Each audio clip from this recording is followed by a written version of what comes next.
Hello guys! So nandito tayo ngayon sa labas naglalakad guys at ako ay pupunta ng paaralan para magsundo sa dalawang bata na makukulit. Kasing kulit ng ina nila. Char! So nandito na tayo sa school guys at makikita nyo na yung mga magulang na nagsusundo ng kanilang mga pamangkin at mga anak. At ito na nga, nakapagsundo na ako.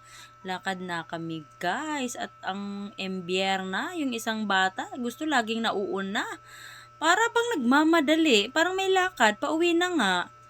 'Di ba? Gusto laging nangunguna. So, lakad-lakad lang kami, guys.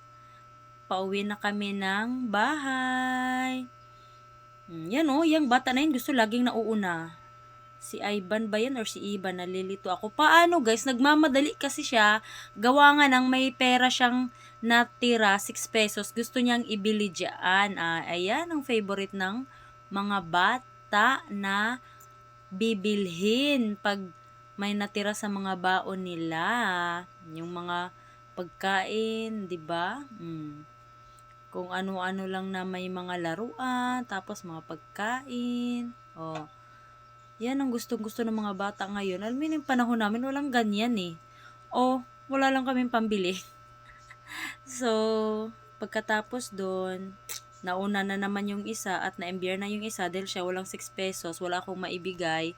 Dahil wala naman akong dalang pera. So, yun lang guys. Bye!